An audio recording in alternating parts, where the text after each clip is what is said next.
Hello, good morning students. जय हिंद, जय हिंद। Good morning students. Akash, Gulshan, hello hello students, good morning, जय हिंद।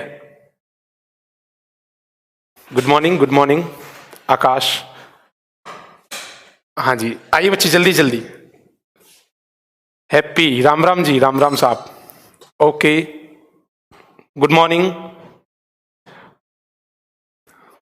ओके बच्चे, good morning all of you.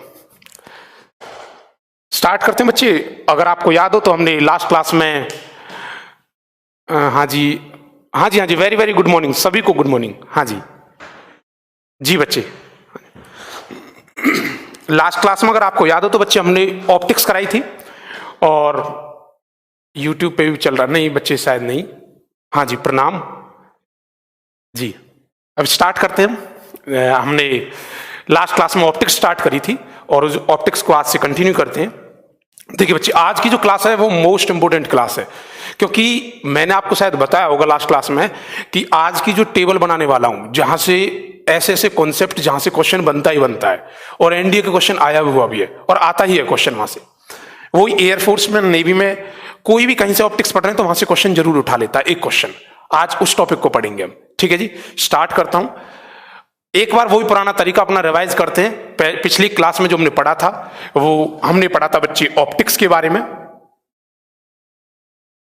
जिसे हम प्रकाश कहते हैं, प्रकाश। और इस ऑप्टिक्स में अगर आपको याद हो तो जिन बच्चों ने पढ़ा था उनका मैं बताता हूं। हाँ जी, हाँ जी, हाँ, थैंक यू बच्चे, थैंक यू। चलिए स्टार्ट करते हैं। देखो, ज्यादा टाइम ना लेते हुए। हाँ सर, सब बढ़िया, एकदम बढ़िया।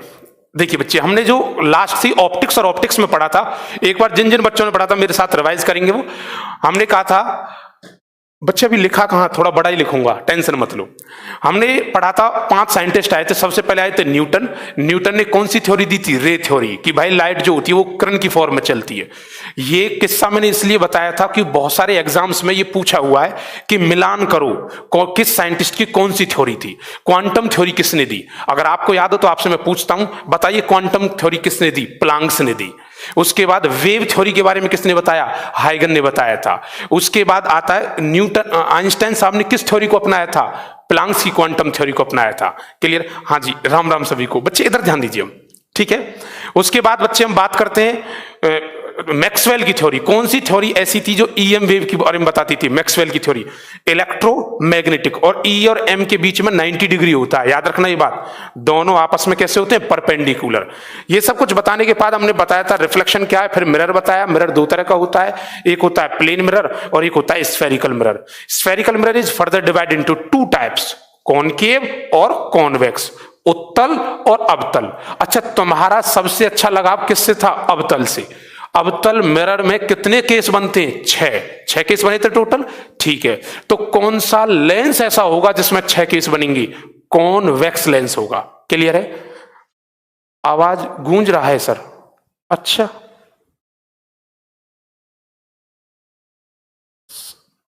सभी को दिक्कत हो रही? हेलो, अब ठीक है बच्चे? हाँ, ये सब कुछ पढ़ने के बाद हमने पढ़ा, आज हम पढ़ेंगे। अगर आपको याद हो तो कल मैंने रिफ्लेक्शन बताया था और मैंने आपको यह भी बताया था, चलो प्लेन मिरर के बारे में जितने भी केस थी, अगर जितनी दूरी पे ऑब्जेक्ट होगा, बिंब होगा, उतनी ही दूरी पे इमेज बनेगी। अगर ऑब्जेक्ट v वेलोसिटी से आ रहा है तो कैसा लगेगा? जैसे कि वो 2v वेलोसिटी से आ रहा है। अगला कॉन्सेप्ट, अगर इंसिडेंट रे को फिक्स कर दिया जाए, मिरर को थीटा एंगल से घुमा दिया जाए तो इमेज पे क्या फर्क पड़ेगा? 2 थीटा घूम जाएगी। नेक्स्ट क्वेश्चन, बताओ इसकी फोकल लेंथ क्या होती है? आप बोलोगे सर इनफाइनाइट होती है। मैंने रेडियस ऑफ कर्वेचर पूछा, क्या होती है? इनफाइनाइट होती है। क्लियर है? उसके बाद मैंने आपसे पूछा कि इसके पावर कितनी होती है, तो आप बोलोगे सर 0 होती है। ये सारे कॉन्सेप्ट मैंने बताए थे ना, और आपको सब पता भी होगी। ऐसी क्वेश्चन है, अगर मैं इमेज निकालने की बात करूं तो क्या आता था? 360 upon theta is equal to n, ऐसे निकालते थे ना। हाँ, वो नहीं होनी चाहिए 2, 4, 6, 8, अगर ऐसे आए तो -1 कर देंगे। क्लियर है? ये सम और विषम का कॉन्सेप्ट पता था। एक मैंने बताया था विचलन का कॉन्सेप्ट, डेविएशन, सिंगल डेविएशन। अच्छा वो क्या था, 180 माइनस 2i, ये था एक बार डेल। अच्छा याद है ना, मैंने डी को डेल भी बोला था ना, डेल, डेल का मतलब होता है झुकाव, डेविएशन। आज मैं बताऊंगा इस बात को, जब मैं बताऊंगा तो मैं वर्ण विक्षेपण, डिस्पर्जन में बताऊंगा डेल को अच्छे से, ठीक है जी। हाँ उसके बाद ये था, और अगर मैं करूं बात 360 अपॉन 2 थीटा, ये भी याद होगा। ये कब था, जब डेविएशन कैसा हो रहा था, सक्सेसिव डेविएशन था। तो क्या था बच्चे, डेल। क्लियर है, डेविएशन रिपीट करो बच्चे। अगर डेविएशन एक बार ऐसे आता है, एक बार टकराता है, तो फॉर्मूला ये लगाना है। ये था सिंगल के लिए, एकल, हिंदी में से एकल कहते हैं। और ये किसके था, जब दो बार टकराता है। क्लियर है, हाँ ये सब कुछ था। अच्छा अब मैं बात करता हूं इमेज की। इमेज फॉर्मेशन बनाई थी हमने, बताओ कौन के में कितनी। पहले मुझे ये बताओ, 4 रूल्स बताए थे, 4 रूल्स में से कोई भी 2 रूल अप्लाई कर देना, इमेज बन जाएगी। बताओ वो 4 रूल्स कौन कौन से थे। पहला, पैरेलल आएगी, फोकस से जाएगी टकराने के बाद। दूसरा, फोकस से आएगी, प्रिंसिपल एक्सिस के पैरेलल जाएगी। तीसरा, सी से आएगी, सी से जाएगी। और चौथा क्या था, एंगल आई से आएगी, एंगल आर से जाएगी। क्लियर है। अच्छा अब बात करते हैं 6 इमेज फॉर्मेशन की। 6 इमेज फॉर्मेशन में जिन बच्चों ने पढ़ा होगा उनके लिए इमेजिनेशन अच्छे से बन भी रही होगी। वॉइस इको कर रहा है, हेलो बच्चे, सबको दिक्कत है, 1-2 बच्चे इनको। हाँ बच्चे मैं नोट्स भी डाल दूंगा, बिल्कुल ठीक है। हाँ अब हमने इसके बारे में पता, अब मुझे 6 केस बताओ, पहले 6 केसेस करते हैं। बताओ ऑब्जेक्ट कहां था, इनफाइनाइट पे था। जब ऑब्जेक्ट इनफाइनाइट पे होगा तो इमेज कहां बनेगी, ऑब्जेक्ट इनफाइनाइट पे होगा तो इमेज कहां बनेगी, फोकस पे। साइज बोलो कैसा होगा, छोटा होगा। नेचर कैसा होगा, रियल एंड इन्वर्टेड होगा। रियल एंड इन्वर्टेड मींस आप बोलेंगे सर वो वास्तविक होगा और उल्टा होगा। बात समझ आई। अगले केस में मैं ऑब्जेक्ट को एक कदम शिफ्ट करूंगा, आप इमेज एक कदम शिफ्ट करोगे, आप इमेज के बारे में बोलोगे। अगले केस में ऑब्जेक्ट बियॉन्ड सी आ चुका है, सी से परे, तो बियॉन्ड सी होगा तो इमेज कहां बनेगी, between C and F. Clear है, बिटवीन सी एंड एफ। शायद 1-2 बच्चों को ये दिक्कत हो रही है कि भाई इको कर रहा है, ऐसा कुछ नहीं, थोड़ा आवाज ऐसे रख लेते हैं, ठीक है। बिटवीन, अगर मैं कह रहा हूं बियॉन्ड सी, तो इमेज कहां बनेगी, बिटवीन सी एंड एफ। क्या वो सी को क्रॉस करी है, नहीं करी, तो अभी साइज कैसा रहेगा, स्मॉलर देन ऑब्जेक्ट। क्लियर है। उसके बाद बात करते हैं, स्मॉलर देन ऑब्जेक्ट होगा तो नेचर कैसा होगा, रियल एंड इन्वर्टेड। सी का ऑब्जेक्ट सी पे आ गया, सी का सी पे सेम साइज। क्लियर है, ठीक है। उसके बाद कहां जाएगी, बिटवीन सी एंड एफ, तो इमेज कहां जाएगी, बियॉन्ड सी। कहां जाएगी बच्चे, बियॉन्ड सी। क्लियर है, बात समझ आई। उसके बाद अगली कंडीशन में क्या होगा, जब वो बियॉन्ड सी होगी, ऑब्जेक्ट कहां जाएगा, फोकस पे। जब ऑब्जेक्ट फोकस पे होगा तो इमेज कहां बनेगी, इन्फिनिटी बनेगी, इनफाइनाइट बनेगी। साइज में कैसी होगी, बड़ी होगी। बात समझ आई, ठीक है। वास्तविक और उल्टी होगी। क्लियर है, कोई दिक्कत तो नहीं, ठीक है। अगली कंडीशन में कहां जाएगा, ऑब्जेक्ट पी और एफ के बीच में, और इस कंडीशन में इमेज दर्पण के पीछे बनती है, मिरर के पीछे बनती है। क्लियर है, कोई दिक्कत तो नहीं, ठीक है। और इस कंडीशन में जब इमेज दर्पण के पीछे बनती है, साइज बड़ा बनता है। ये वो ही है जो मैंने बोला था, ईएनटी का डॉक्टर जो डेंटिस्ट होता है वो इसी कॉनकेव अवतल दर्पण का यूज करता है, और ये 6th वाला केस ही होता है। बात समझ आई। अगर पहले 5 केस होते ना, तो सर जो ये तुम्हारा दांत है ये उल्टा दिखाई देता, सीधा दिखता है इसलिए, ठीक है। हाँ जी, ये सब कुछ कराने के बाद आज हम पढ़ेंगे बच्चे रिफ्रैक्शन के बारे में। अच्छा सुनो, आज के मैं टॉपिक बता देता हूं, आज के टॉपिक क्या क्या पढ़ने हैं। यहां शायद दिखाई दे रहा बच्चों को, हाँ जी। सबसे पहले है आज जो हम पढ़ेंगे रिफ्रैक्शन। रिफ्रैक्शन की बात करते हैं, जिसे कहते हैं जी हम, अच्छा मैं हिंदी में भी लिखता जाऊंगा, ठीक है।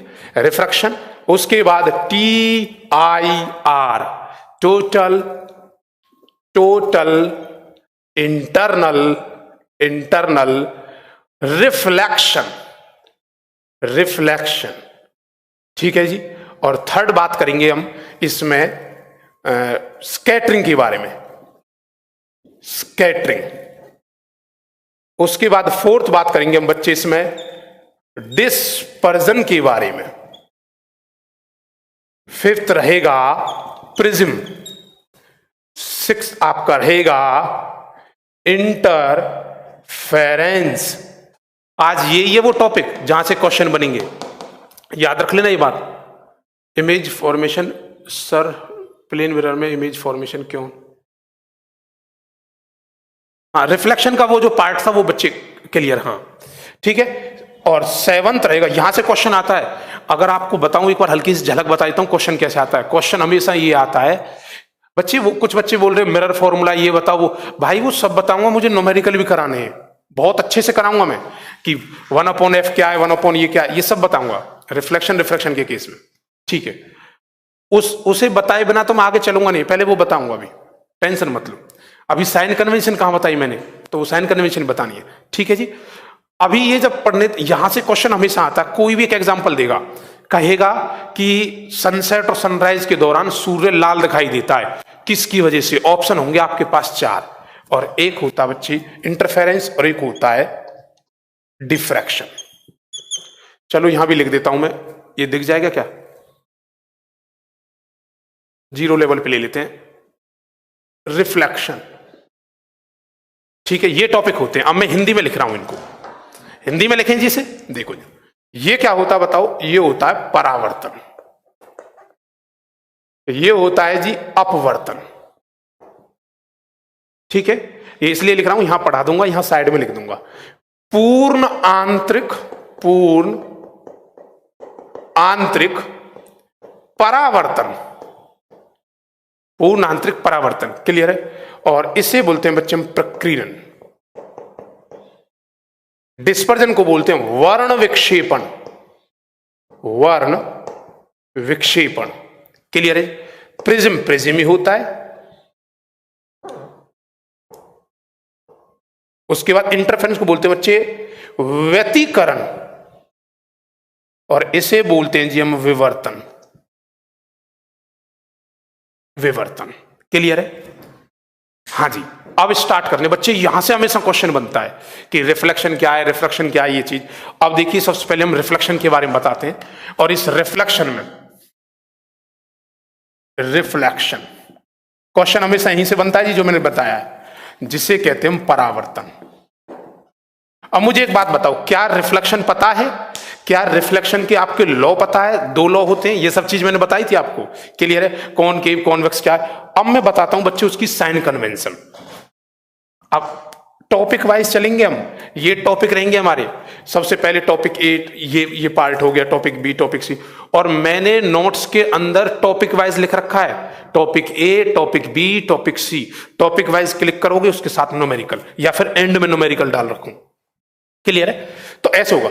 अब जो हम बात कर रहे हैं वो रिफ्लेक्शन के बारे में करेंगे पूरा प्रॉपर, फिर इस पे जाएंगे, फिर इस पे, फिर इस पे, और यहां से जब उसके बाद जब यहां तक हो जाए ना, उसके बाद एक बार क्वेश्चन करके देखना आप, कोई भी जो आपके पास बुक है, आपको पता लगेगी कि यहां से क्वेश्चन कैसे उठ के आता है। रिफ्लेक्शन बात करें तो मैंने आपको बता दिया था इमेज फॉर्मेशन हो गई थी। अब यहां बात है जी साइन कन्वेंशन, साइन कन्वेंशन जिसे हम बोलते हैं बच्चे चिन्ह परिपाटी। देखिए, पहले मुझे एक बात बताओ, ये कौन सा मिरर है? बोलिए, ये कौन सा मिरर है? बहुत जल्दी मिलेंगे बच्चे नोट्स। ये कौन सा मिरर है? ये है आपका कॉनकेव। कौन सा मिरर है जी? कॉनकेव, जिससे हम कहते हैं जी अवतल दर्पण। आपका चहीता, जिसमें 6 केसेस बनते थे, 6 इमेज बनते थे। ओ जी, अगर ये ऐसे ना होता तो कैसे होता? ऐसे होता तो बच्चे इसका सेंटर यहां होता। बोलो, ये इसका क्या होता? फोकस होता, और ये क्या होता? इसका पोल, ध्रुव होता। अपने को क्या, अपने को तो इमेज बनानी थी, कर दिया कट, क्लियर है, कोई दिक्कत तो नहीं, ठीक है। चिन्ह परिपाटी ये कहती है, ये जो पोल है, पोल सेंटर में होता है। पोल से जब भी हम पोल से ऐसे ऐसे खड़े हो जाओ, जैसे पोल है, पोल पे, पोल से राइट हैंड साइड ये होगा पॉजिटिव, पोल से राइट हैंड साइड होगा पॉजिटिव, पोल ध्रुव से लेफ्ट हैंड साइड होगा जी नेगेटिव, ये हो गया नेगेटिव। अच्छा, ये प्रिंसिपल एक्सिस हुआ करती थी ना, प्रिंसिपल एक्सिस से ऊपर होगा पॉजिटिव और नीचे होगा प्रिंसिपल एक्सिस से नेगेटिव। बात समझ आई? एक बार बोलू बोलू, positive right hand side positive, left hand side negative, ऊपर पॉजिटिव नीचे नेगेटिव, धनात्मक ऋणात्मक ऋणात्मक धनात्मक ऋणात्मक। बात समझ आई? क्लियर है? अच्छा सर, ये कुछ देखने में ऐसे नहीं बन गया? ओहो सर, ये तो ग्राफ की तरह है, देख लो, इधर कैसा है पॉजिटिव, ओहो इधर कैसा है नेगेटिव, ये कैसा है पॉजिटिव और ये कैसा है नेगेटिव। ये तो कुछ ग्राफ की तरह है ना, ग्राफ की तरह है। जब ये ग्राफ की तरह है तो मुझे एक बात बताओ, जब भी हम पोल से राइट हैंड साइड में जाएंगे तो क्या होगा? पॉजिटिव। पोल से लेफ्ट हैंड साइड में जाएंगे तो क्या होगा? नेगेटिव। बात समझ आई? क्लियर है? यहां तक बात समझ आई? अभी यही टॉपिक चलेगा जी, रिफ्लेक्शन का पार्ट। मैंने ये चीज इसलिए लिखी है कि बच्चों को पता लग जाए होने क्या वाला है। यहां ये था साइन कन्वेंशन। यहां तक किसी बच्चे को दिक्कत तो नहीं है? ठीक है जी। बच्चे बड़ा बड़ा लिखें, इससे बड़ा क्या लिखूं, फिर ये बोर्ड छोटा पड़ जाएगा।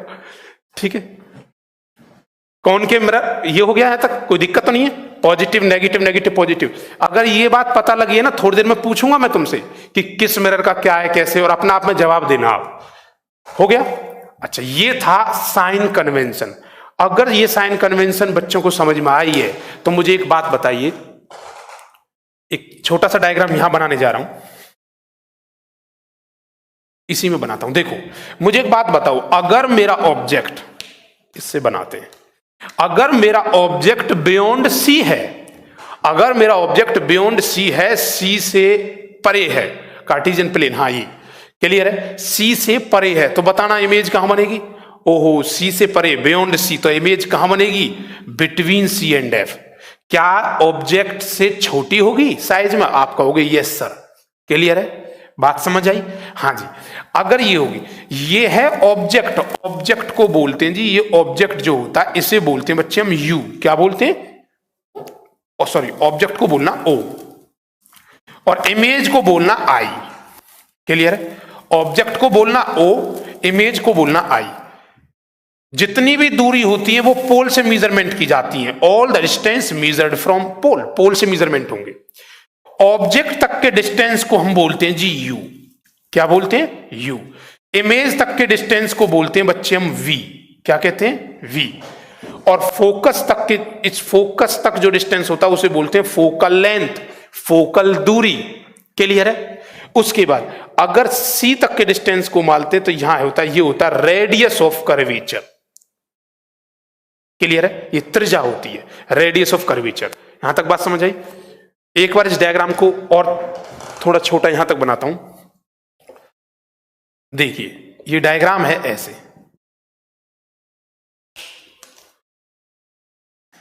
ये क्या है? सी, ये क्या है? एफ।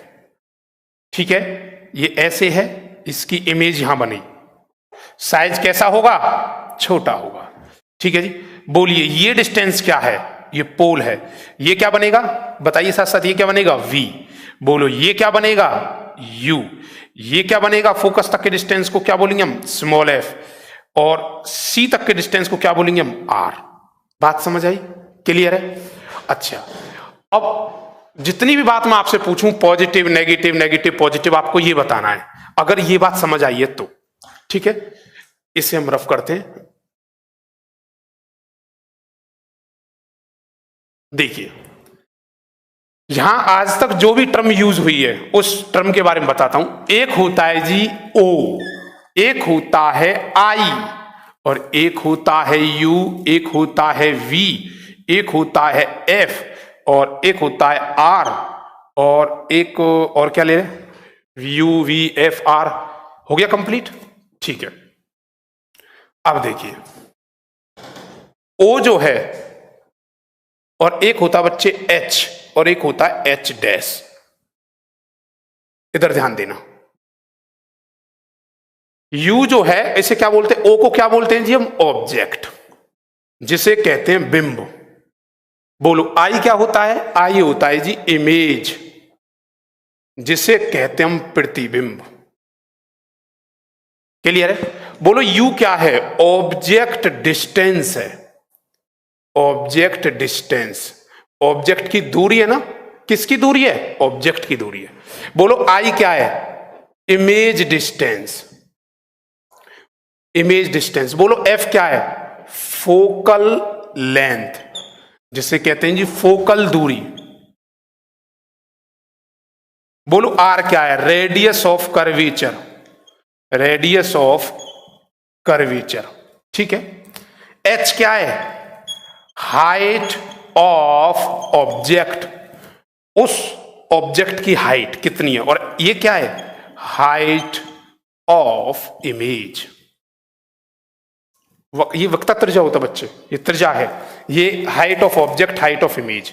चलिए मुझे एक बात बताओ, इसमें ये एच होगा कि ये एच डैश होगा।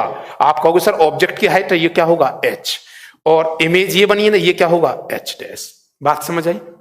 ये टर्मिनोलॉजी क्लियर है ना सबकी, कि यू क्या है, ओ क्या है, यू नेगेटिव होता है, ये सब चीज बताऊंगा अभी। यहां तक क्लियर बच्चे, कोई दिक्कत तो नहीं, ठीक है। जिस जिस बच्चे ने कल इमेज बनाई थी, अब वो बच्चा बोलता जाएगा क्या रहेगा, कैसे रहेगा। डायग्राम बनाना, डायग्राम बना के ये देखना, अगर वो लेफ्ट हैंड साइड में आ रहा है तो वो नेगेटिव है, अगर वो राइट हैंड साइड में है तो वो पॉजिटिव है। प्रिंसिपल एक्सिस से ऊपर है तो वो पॉजिटिव है, प्रिंसिपल एक्सिस से नीचे है तो वो नेगेटिव है। बोर्ड पे ध्यान ना देके मेरी आवाज पे ध्यान देना, सुनना ध्यान से। मुझे एक बात बताओ, सबसे चहेता मिरर जो है आपका वो है कॉनकेव। कौन सा है, कॉनकेव। बच्चे आप मुझे सुन पा रहे हैं, हेलो। सबसे चहेता जो मिरर होता है आपका वो होता है बच्चे कॉनकेव, ठीक है। कॉनकेव मिरर की बात करें, कमेंट्स दिखाई नहीं दे रही यहां। हाँ, सबसे चहेता जो मिरर था आपका वो था कॉनकेव। अब बताओ मुझे कॉनकेव, कॉनकेव कैसे बनता है, ऐसे बनता है ना, ऐसे बनता है ना कॉनकेव, ठीक है। जब ऐसे बनता है तो देखो डैश डैश डैश, ये ऐसे जा रहा है, ये किधर गया, पोल से लेफ्ट हैंड साइड। अरे देख लो, पोल से लेफ्ट हैंड साइड ही तो है सब कुछ, देखिए। तो बताओ इसका u क्या रहेगा, ऑब्जेक्ट की दूरी क्या रहेगी। अच्छा देखना, दूरी तो मेजरमेंट की जाती है ऐसे, और हाइट मेजरमेंट की जाती है ऊपर और नीचे, ठीक है।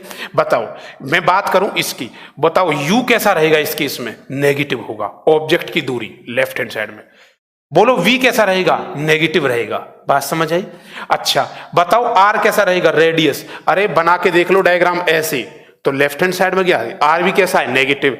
फोकल लेंथ भी कैसी है, नेगेटिव। बात समझ आई नहीं आई, क्लियर है, कोई दिक्कत तो नहीं। हाँ हाँ हाँ ठीक है बच्चे, ये बात समझ आई, ये सब कुछ हो गया। अच्छा मुझे एक बताओ, अगर ये कॉनकेव का छठा केस होता, कॉनकेव के सिक्स्थ वाले केस में, आप मुझे ये बताओ यू वी एफ ये सब क्या होंगे, ठीक है। बच्चे क्या होता है, एक टेबल होती है, जनरली बच्चा उस टेबल को रटता है, ये ऐसे होगा, ये ऐसे होगा, यू पॉजिटिव होगा, नेगेटिव, ऐसे नहीं रटना है, समझना है। मैंने कौन सा केस पूछा है, छठे वाला केस, सिक्स्थ वाला केस। ओहो, सिक्स्थ वाले केस की बात करें तो सर सिक्स्थ वाला केस कुछ ऐसे होता था, ऐसे ऐसे, और उसकी जो इमेज वगैरह जो बनती थी सिक्स्थ वाले केस में, वो ऑब्जेक्ट यहां होता था। बताओ, अरे पी और एफ के बीच में ही तो रहेगा ऑब्जेक्ट, और इमेज कहां बनती थी, यहां। बोलो ये क्या है, ये यू है, यू क्या है, नेगेटिव। ये क्या है, वी, इमेज बनी। आज मुझे बताओ वी राइट हैंड साइड में है कि लेफ्ट हैंड साइड में। आप बोलोगे sir we right hand side में, तो आज वी कैसा हो जाएगा, यहां वी हो जाएगा पॉजिटिव, वी कैसा हो जाएगा, पॉजिटिव। क्लियर है। यू, क्या तुमने आज तक कभी ऐसे देखा है, जब तक मैंने पढ़ाया है आज तक के इस दौर में, या कभी तुमने पढ़ा है कि ऑब्जेक्ट को इधर लिया हो, नहीं, ऑब्जेक्ट हमेशा लेफ्ट हैंड साइड में होता है। तो इनमें से कौन सा ऐसा है जो हमेशा ही नेगेटिव होगा, तो यू नेगेटिव होगा। न्यूमेरिकल दूंगा, न्यूमेरिकल में कभी भी दिख जाए यू अगर बोल रहा कि 20 सेंटीमीटर, सबसे पहले माइनस लगा लो जी, नेगेटिव, चाहे कोई भी मिरर हो, यू हमेशा ही नेगेटिव होता है। वी पॉजिटिव भी हो सकता है और नेगेटिव भी हो सकता है ना। बताओ नेगेटिव कब होगा, सर वी नेगेटिव तब होगा जब 5 के 5 केस होंगे। एक केस में वी पॉजिटिव हो सकता है, वो केस कौन सा होगा, जब वो राइट हैंड साइड में जाएगी। और राइट हैंड साइड में कब जाएगी, जब ऑब्जेक्ट पी और एफ के बीच में होगा। बात समझ आई, ठीक है। अब देखो, अब बात करते हैं हम हाइट की। मुझे एक बात बताओ, हाइट जो है वो ऊपर है ना, हाइट ऑब्जेक्ट को कभी लटकते हुए देखा कि नीचे? नहीं देखा। ऑब्जेक्ट तो हमेशा ऊपर होता है। तो आज मैं ये भी कह सकता हूं कि सर जो एच है ना वो हमेशा ही पॉजिटिव होगा। हमेशा ही कैसा होगा? पॉजिटिव होगा। क्लियर है? अब बात करो एच डैश की, इमेज, जहां इमेज मतलब प्रतिबिंब की हाइट की, ऊंचाई की। ये सर 5 केस में तो नीचे बनती है, एक केस में ऊपर बनती है। वो केस कौन सा है? ये वाला केस है ना, है कि नहीं है? तो H क्या है? H पॉजिटिव भी हो सकता है, नेगेटिव भी हो सकता है और पॉजिटिव भी हो सकता है। और ये बात आप जानते हो अच्छे से कि किस केस में नेगेटिव होगा और किस केस में पॉजिटिव होगा। एक केस क्वेश्चन दूंगा, क्वेश्चन फॉर्म में, आपको बस ये देखना सर कौन सा पॉजिटिव नेगेटिव। मैं बार बार बोल रहा हूं, 2 तरीके होते हैं, एक तो टेबल को रटते फिरते रहो। जिस बच्चे ने 6 डायग्राम ढंग से समझ लिए ना, उसके लिए u v negative positive numerical सब कुछ क्लियर है। क्लियर है? यहां तक कि यूजेज भी उसके रटेगा नहीं, वो समझेगा उनको। जैसे मैंने ईएनटी वाला बताया था, ईएनटी का डॉक्टर कौन सा इस्तेमाल करता है, ये बात समझ आई? कोई दिक्कत तो नहीं है जी? यहां तक यूवीएफ हो गया, ठीक है। अच्छा, अब मैं बताता हूं, अब मुझे बताओ, ये सब कुछ बताया तो मैं ये कह सकता हूं कि यू जो होगा वो हमेशा ही नेगेटिव होगा और एच जो होगा वो हमेशा ही पॉजिटिव होता है। हाइट किसकी? ऑब्जेक्ट की। लेकिन हाइट इमेज की क्या होगी? बदलती रहती है। कोई दिक्कत तो नहीं है जी? सर आपने कॉनकेव बताया, कॉनकेव के 5 केस की साइन कन्वेंशन बता दी, एक केस छठा केस था उसकी भी साइन कन्वेंशन बता दी। अब रह गया आपका कॉन्वेक्स मिरर। कॉन्वेक्स मिरर, अब देखो कॉन्वेक्स मिरर क्या है। पहले से एक बात बता दो, ये कॉन्वेक्स मिरर ऐसे होगा या ऐसे होगा? आप कहोगे सर ये ऐसे होगा। ऐसे होगा? ऐसे होगा तो मुझे एक बात बताओ जी, क्या ये मिरर है? सर अभी नहीं है मिरर, ये देखो, बात समझ आई? ये ऐसे होगा तो डैश डैश डैश डैश ऐसे होगा। ये क्या होना चाहिए इसका? ये फोकस, और ये क्या होगा? पोल। ये रेडियस ऑफ कर्वेचर होगी जी, पता है नहीं बात तो आपको? ठीक है। अब देखो इसमें ऑब्जेक्ट यहां होता था ना सर, 2 कंडीशन होती थी ऑब्जेक्ट की, या तो आता हुआ दिखता था तो वो क्या माना जाता था? इनफाइनाइट। जहां इमेज कहां बनती थी? फोकस पे। अच्छा, उसके बाद हाँ जी बिल्कुल उत्तल की बात कर रहे हैं अब हम, ठीक है। और अगर मैं बात कर रहा हूं उत्तल के केस में, जब वो फाइनाइट, वो दिखता था, दिखने का मतलब ऑब्जेक्ट दिख रहा है। आज कोई ऑब्जेक्ट है जिसकी हाइट h है, क्लियर है? तो इस कंडीशन में जब दिखता था तो इमेज हमेशा ही वो P और F के बीच में बनती थी, साइज हमेशा छोटा होता था, नेचर वर्चुअल एंड इरेक्ट होती थी, आभासी और सीधी होती थी। यही बताया था ना? क्लियर है सबको? ठीक है। अब देखो ये इमेज बनेगी ना, अब बताओ इसकी साइन कन्वेंशन क्या होगी? इस वाले की साइन कन्वेंशन, सर जी U कहां है? U कहां गया बताओ? U कहां गया बच्चे? U गया लेफ्ट हैंड साइड में। सर आप बता क्यों रहे हो? U तो हमेशा ही नेगेटिव होता है। क्लियर है? बात समझ आई? U तो हमेशा ही नेगेटिव। सर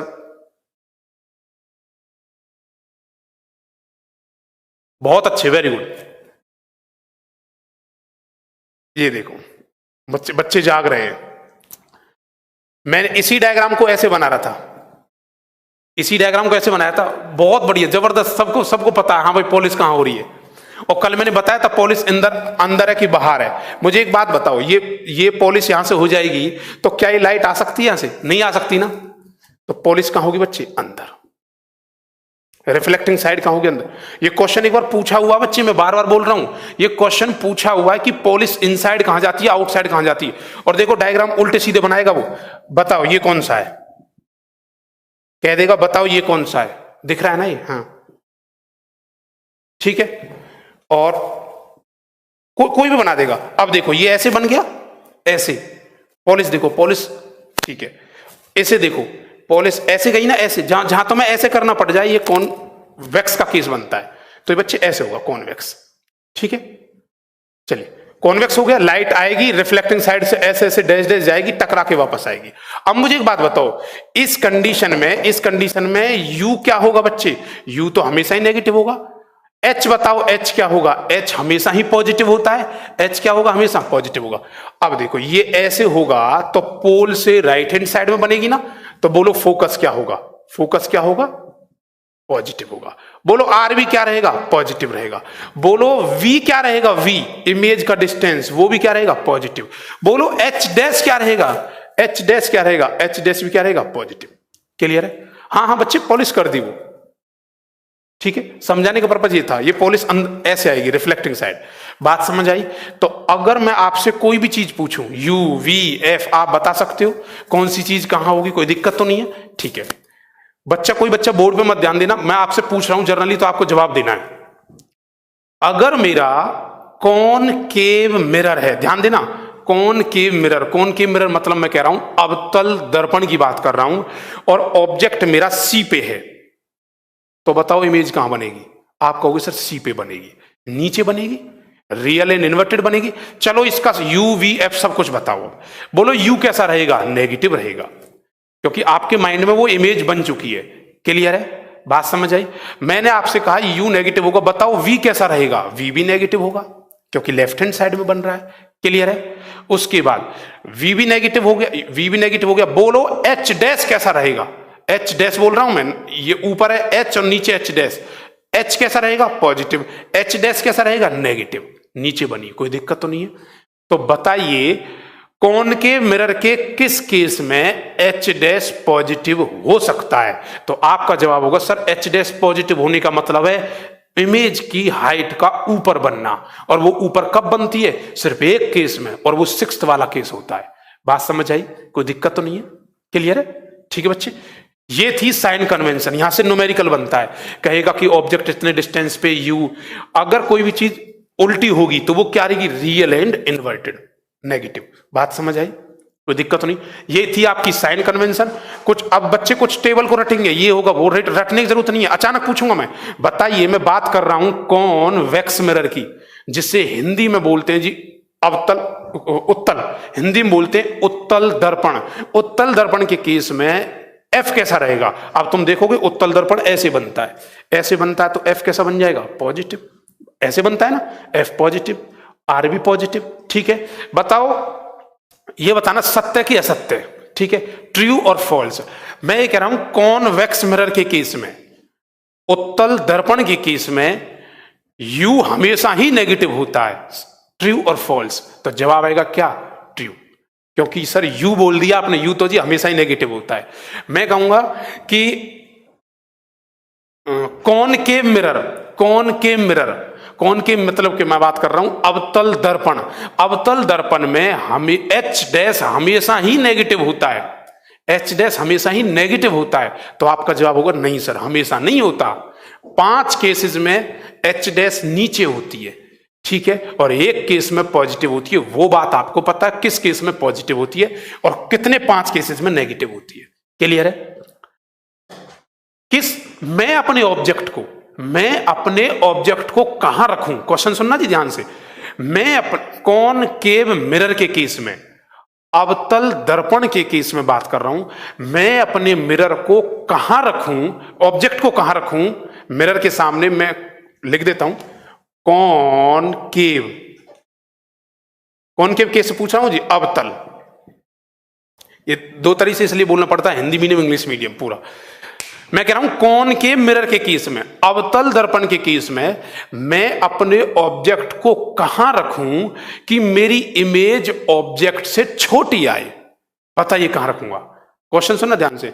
मैं अपने ऑब्जेक्ट को कहां रखूं कॉनकेव मिरर के केस में कि उस ऑब्जेक्ट की जो इमेज बन के आए वो छोटी बन के आए। बताइए कहां रखें? तो आपका जवाब आएगा सर इमेज छोटी बनेगी।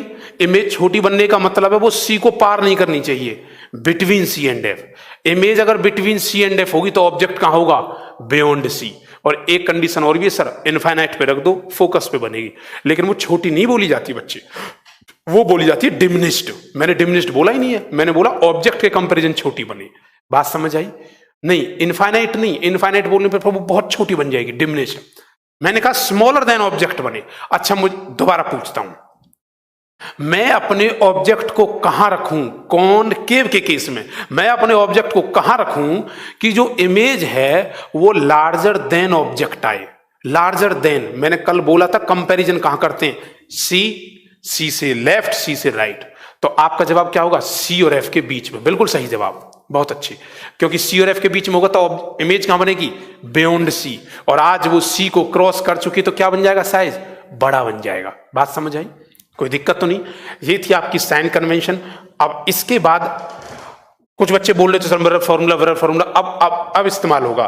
क्या आपको एफ पता है, यू पता है, वी पता है, आई पता है, एच डैश पता है, एच पता है? ये सारी बातें पता है ना?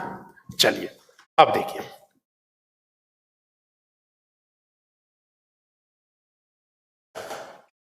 अब यहां जो फॉर्मूला बन के आता मिरर फॉर्मूला, क्वेश्चन बच्चे हर तरह के लोगों में इजी से अच्छे लेवल पे जाऊंगा। आपसे ज्यादा मेहनत थोड़ी मेरी है, क्योंकि मुझे हिंदी और इंग्लिश दोनों में अच्छे से कंटेंट तैयार करना है। क्योंकि बुक में मैंने देखा है, बहुत सारी बुक हैं, मैं नाम नहीं लेना चाहता उनका, उनमें कंटेंट किसी में कुछ दे रखा है, बहुत जल्दी फिजिक्स को फिनिश कर दिया जाता है। ठीक है, मैं अपने तरीके से बनाऊंगा। चलिए जी, बात करते हैं बच्चे, यहां ध्यान देना। मिरर फॉर्मूला, मिरर फॉर्मूला, ओ जी हिंदी में से कहते हैं जी दर्पण सूत्र। ये होता है 1/f is equal to 1/u plus 1/v। ठीक है, मुझे एक बात बताओ, f क्या है? Focal length. u क्या है? ऑब्जेक्ट का डिस्टेंस। ठीक है, उसके बाद v क्या है? Image distance. ठीक है, v क्या है? Image distance. यहां तक बात समझ आई? अच्छा, जनरली मैंने अचानक से तुम्हारे सामने न्यूमेरिकल रख दिया कि बताइए in a convex mirror, in a concave mirror. जब भी मैं न्यूमेरिकल बोलूंगा ना तो आपके माइंड में एक चीज क्लिक करनी चाहिए, सर पूरे न्यूमेरिकल में आपने दर्पण कौन सा बोला है? कॉनकेव बोला है कि कॉन्वेक्स बोला है? उत्तल बोला है कि अवतल बोला है? क्योंकि वही डिसाइड करेगा कि ये पॉजिटिव होगा कि नेगेटिव होगा, क्या होगा। बात समझ आई? कभी कभी न्यूमेरिकल में ऐसा भी होगा, न्यूमेरिकल रखूंगा जब सामने पता लगेगी, न्यूमेरिकल में ऐसा भी होगा, वो कहेगा इन अ स्फेरिकल मिरर। अब तुम कंफ्यूज कि स्फेरिकल मिरर बोल दिया सर जी, ना कॉनकेव बोला ना कॉन्वेक्स बोला। स्फेरिकल मिरर में उस कंडीशन में क्या लेना आपको? यू लेना है कि वी लेना है, नेगेटिव लेना है? लेकिन वो कुछ ना कुछ ऐसी क्लिक छोड़ता है जिससे तुम्हें पता लग जाती है कि वो क्या है। अब मान के चलो उसके केस में वी पॉजिटिव आ रही है, सुनना ध्यान से, उसने बोल दिया स्फेरिकल, वी पॉजिटिव आ रही है। वी पॉजिटिव कब आएगी बताना? वी है क्या? इमेज की डिस्टेंस। वी पॉजिटिव कब आ सकती है? जब इमेज राइट हैंड साइड में बने। राइट हैंड में दो कंडीशन में बनती है, एक तो कॉनकेव के छठे केस में, सिक्स्थ केस में, और एक कॉन्वेक्स में हमेशा ही बनती है। अगर उसका साइज ऑब्जेक्ट से छोटा आ रहा है, कैलकुलेट कर रहे हो तुम, भाई यू दे दिया था उसने इतनी हाइट पे, और वी कैलकुलेट करी, अगर उसका साइज छोटा आ रहा है तो तुम समझ जाओगे सर जी ये स्फेरिकल में ना, ये गोलीय में कॉन्वेक्स की बात कर रहा था। बात समझ आई? और अगर बड़ा आ रहा है उसका तो आप समझ जाओगे कि कॉनकेव के बारे में, कॉनकेव के सिक्स्थ केस के बारे में बात कर रहा था। बात समझ आई? क्लियर है? कोई दिक्कत तो नहीं?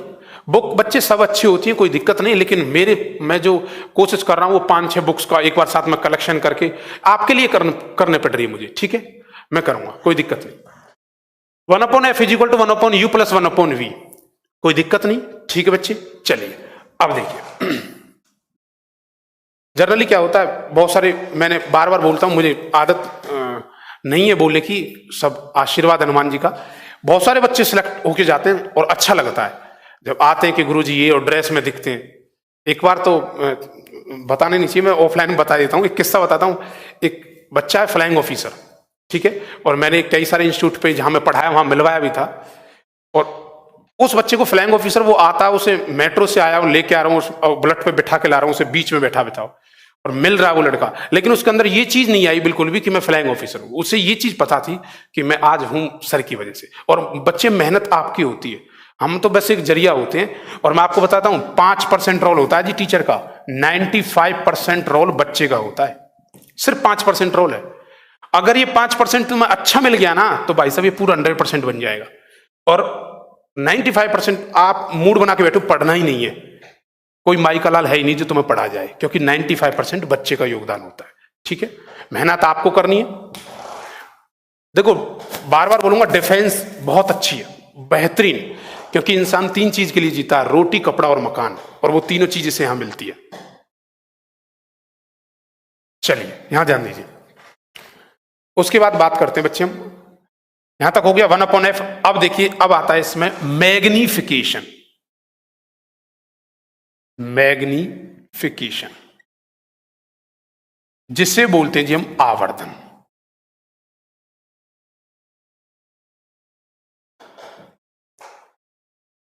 ठीक है, हाँ बिल्कुल बच्चे, नोट्स दे दूंगा, कोई बड़ी बात नहीं है। हाँ जी, देखो क्लास उसके लिए बहुत अच्छी इंटरेस्टिंग बनेगी जिसने लास्ट का पढ़ेगा। एक बात तो बता देता हूं, फिजिक्स का प्रीवियस क्लास से ताल्लुकात होता है जी। जो बच्चा पीछे की क्लास पढ़ के आएगा ना, उसके लिए सब कुछ अच्छा समझ में आएगा ऑटोमेटिक, और जिसने पीछे का नहीं पढ़ा ना, वो कितना भी आगे पढ़ता जाए नहीं समझ पाएगा। ठीक है, कब तक? जब तक कि वो टॉपिक फिनिश ना हो जाए। मैं बार बार आपसे बोला था, उन 6 केस पे ध्यान देना, सब कुछ समझ में आ जाएगा। ठीक है, चलिए, मैग्निफिकेशन होता है बच्चे, से हम m से रिप्रेजेंट करते हैं, और मैग्निफिकेशन जो होता है वो मैग्निफिकेशन की बात करें तो मैग्निफिकेशन होता है बच्चे इमेज ओवर ऑब्जेक्ट। मैग्निफिकेशन होता है जी इमेज ओवर ऑब्जेक्ट। क्लियर है? अब देखो इमेज ओवर ऑब्जेक्ट कैसी, इमेज की हाइट ओवर ऑब्जेक्ट की हाइट। अपने को क्या है, इंसान हर क्या चाहता है, अपनी इमेज बनाना चाहता है, इमेज ऊपर रखना चाहता है, तो इमेज ओवर ऑब्जेक्ट। क्लियर है? इसे बोलेंगे, बताओ मुझे कि इमेज जो थी, इमेज की हाइट किससे बोलते हैं हम? एच डैश से। एच डैश अपॉन ऑब्जेक्ट की हाइट क्या है? एच। क्लियर है?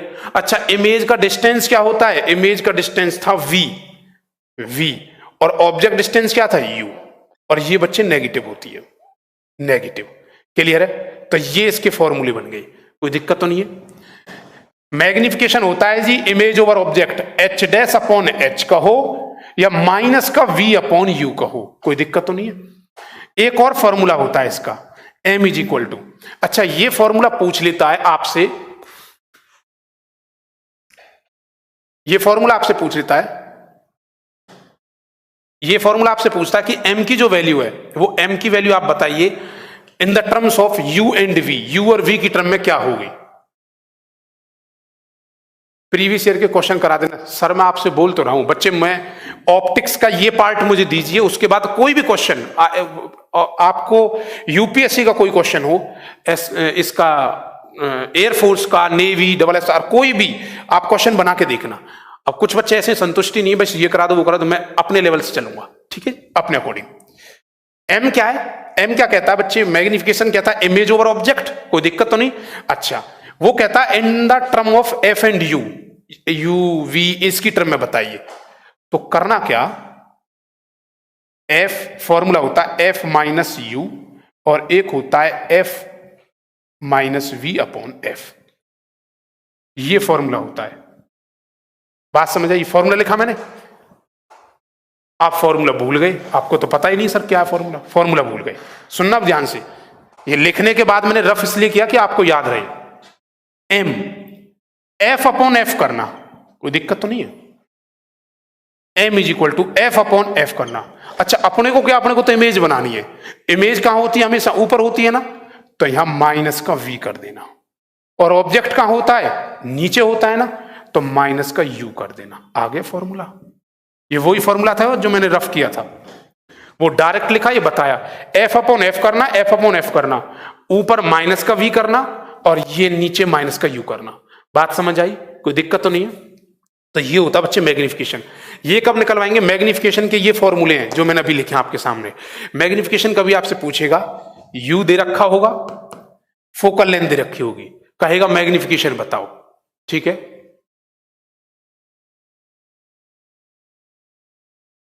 ठीक है,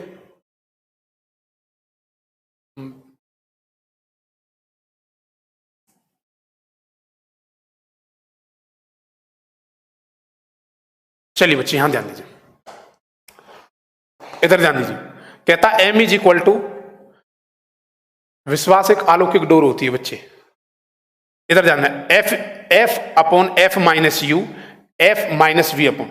अगर वो पूछेगा आपसे, अच्छा मुझे एक बात बताओ, यू गिवन होगा, उसके बाद आपसे कहेगा एफ गिवन है, तो m बताओ। एक तरीका तो ये सर v निकालो, फिर m is equal to minus v upon u रखो, v आ गया u आ गया, तब m बताओगे। एक तरीका क्या होता है, फोकल लेंथ पता होनी चाहिए। अगर फोकल लेंथ पॉजिटिव होगी नेगेटिव होगी, ये कहां से पता लगेगा तुम्हें? मिरर से। u तुम्हें पता होना चाहिए, u बोलेगा वो, मिरर से नेगेटिव पॉजिटिव रख देना, डायरेक्ट मैग्निफिकेशन निकलेगा। क्लियर है? अब ये जो मैग्निफिकेशन है, इस मैग्निफिकेशन की बात करूं तो ये मैग्निफिकेशन m की वैल्यू पॉजिटिव भी होती है और m की वैल्यू नेगेटिव भी होती है। क्लियर है जी? बात समझ आए? m की वैल्यू पॉजिटिव भी होती है, m की वैल्यू नेगेटिव भी होती है। अगर वो पॉजिटिव होगी तो वो वर्चुअल एंड इरेक्ट होगी, और नेगेटिव होगी तो वो रियल एंड इन्वर्टेड होगी। हिंदी में इसे लिखेंगे बच्चे आभासी और सीधी। और इस कंडीशन में क्या होगी? वास्तविक और उल्टी होगी।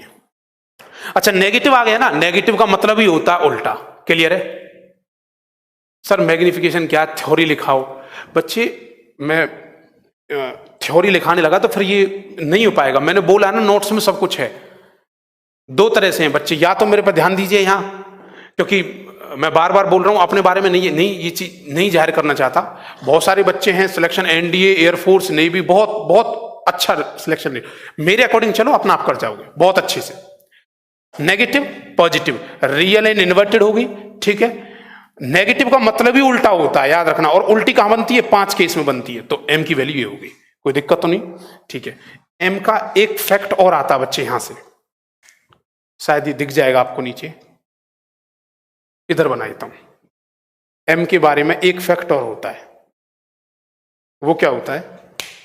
एम की वैल्यू या तो 1 से ज्यादा हो सकती है एम की वैल्यू, या 1 से कम हो सकती है। एम की वैल्यू 1 के बराबर हो सकती है। ये मैं जो बता रहा हूं इसे रफली नोट करते रहो बस। ठीक है? हाँ, लास्ट ईयर आया था सर जी, कई बार आता है। अच्छा, एम का मतलब पता है हकीकत में? मैग्नीफाइड का मतलब क्या होता है? बड़ा होना। कोई चीज तुम जूम कर रहे हो, बड़े होकी जा रही है। एम की वैल्यू 1 से ज्यादा है, बड़ी है, तो बड़ी है तो इसमें क्या बनेगी? लार्ज, एक्स्ट्रा लार्ज बोलेंगे आप, एक्स्ट्रा लार्ज या लार्ज। क्लियर है? इसमें क्या होगी? अगर वो छोटी है तो वो नहीं बनेगी स्मॉल या डिमिनिश्ड बोल सकते हो तुम। एम की वैल्यू 1 से छोटी है। अगर एम की वैल्यू 1 के बराबर है तो वो क्या है? सेम साइज ऑफ ऑब्जेक्ट, बिंब के बराबर होगी। बात समझ आई? इमेज छोटी होगी, इमेज बड़ी होगी। कब? जब एम की ये कंडीशन होगी 3।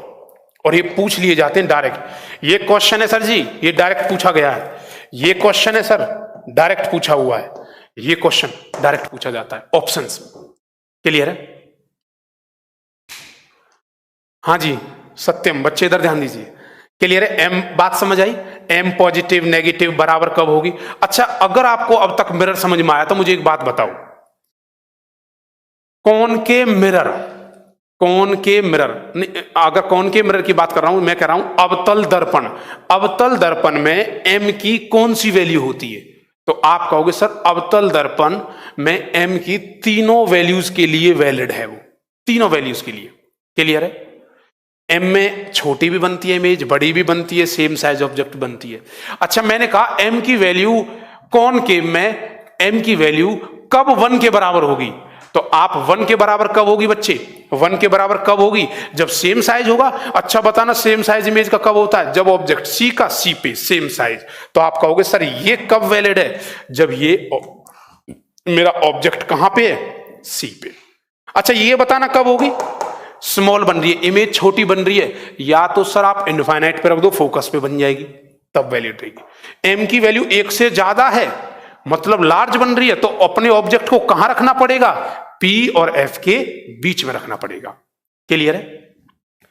पी और एफ के बीच में, हिंदी में ही बोल रहा हूं बच्चे, पी और एफ के बीच में रखना पड़ेगा। अच्छा बताओ, ऑप्शन दे रहा हूं 4। एम की वैल्यू 1 से ज्यादा, एम की वैल्यू 1 से कम, एम की वैल्यू 1 के बराबर, एम की वैल्यू, या none of these. None of these, A B C D, 4 option आपके पास स्क्रीन पे। मुझे बताइए कॉन्वेक्स उत्तल दर्पण के लिए,